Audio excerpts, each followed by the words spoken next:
Welcome to Hasina's kitchen. ఈరోజు పెసరట్టుని చాలా ఈజీగా ఎమ్మిగా ఎలా వేసుకోవాలో చూద్దాం. ముందుగా పెసలని ఒక కప్పు తీసుకొని హాఫ్ కప్పు బియ్యాన్ని తీసుకొని 8 గంటల పాటు సోక్ చేయాలండి.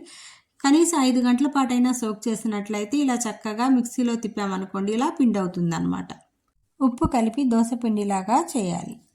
దాంట్లో కావాల్సిన పదార్థాలు: జీడిపప్పులు సన్నగా తరిగి, ఉల్లిపాయల్ని సన్నగా తరిగి తీసుకున్నాను. అన్నీ సన్నగా తరగాలండి. అల్లము, జీలకర్ర, కరివేపాకు, ఇలా పచ్చిమిరకాయలను కూడా సన్నగా తరిగాను అనమాట. ఎంత సన్నగా తరిగితే పిండిలో అంత చక్కగా కలపచ్చు అనమాట. పెసరట్టు టేస్ట్ని పెంచాలి అంటే తప్పకుండా నెయ్యి వాడాలన్నమాట. నెయ్యి వాడటం వల్ల సూపర్గా వస్తుందన్నమాట. ఉల్లిపాయలు, పచ్చిమిరకాయలు అవన్నీ గుప్పెడు వేసుకోవాలండి. ఇక్కడ జీడిపప్పు అన్నీ కలిపి గుప్పెడు వేసుకొని కలుపుకోవాలి. కలిపిన తర్వాత హాఫ్ అన్ అవర్ కనుక మనం పక్కన పెట్టేసామనుకోండి, అవన్నీ ఫ్లేవర్స్ అన్నీ ఆ పిండిలోకి వచ్చేసి చాలా టేస్టీగా ఉంటుందండి. అన్నీ వేసిన తర్వాత బాగా కలియపెట్టాలి. అల్లం మాత్రం 2 టేబుల్ స్పూన్లు తీసుకున్నాం, జీలకర్ర ఒక హాఫ్ టేబుల్ తీసుకున్నాం అనమాట. ఇలా కలపటం వల్ల ఫ్లేవర్స్ అన్నీ దీంట్లో పిండిలో కలిసి ఒక హాఫ్ అన్ అవర్ పెడతాం కదా, అప్పుడు చక్కగా టేస్ట్ వస్తుంది అనమాట. ఇలా చక్కగా తవ్వని వేడెక్కిన తర్వాత పాన్ని దాని మీద నెయ్యిని ఇలా అప్లై చేసుకోవాలి. ఎక్కువ నెయ్యి వేయకూడదండి. ఇట్లా అప్లై చేసిన తర్వాత ఇలా వేసుకోవాలన్నమాట. హాఫ్ అన్ అవర్ తర్వాత ఈ ఫ్లేవర్స్ అన్నీ మనకి పిండిలో కలిస్తే చాలా టేస్టీగా ఉంటుందండి.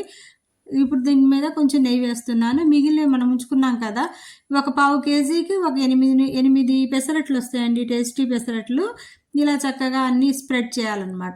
మన పిల్లలైతే కొంతమంది తినరు కదా, ఉల్లిపాయలు అవన్నీ తీసేస్తారు. అదే పిండిలో అయితే కలిసిపోయాయి అనుకోండి, అవి తీసేయడానికి కుదరదు, చాలా టేస్టీగా కూడా ఉంటుందన్నమాట.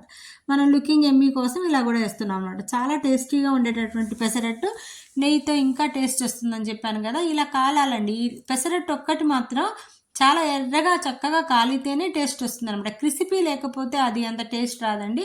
ఇలా కాలిన తర్వాత మాత్రమే తీయాలన్నమాట. వేసుకునే విధానంలోనే పెసరట్టు టేస్టీగా తయారవుతుంది. వీలైనంత పలచగా వేసుకోవాలండి. ఇలా క్రిస్పీగా ఉన్నట్లయితేనే టేస్ట్ వస్తుంది కదా. ఇది కొబ్బరి పచ్చడిలో చాలా టేస్టీగా ఉంటుందండి. దీని కాంబినేషన్ కొబ్బరి పచ్చడి అనమాట. ఇంకా ఆలస్యం ఎందుకు, ready to eat. Thank you for watching.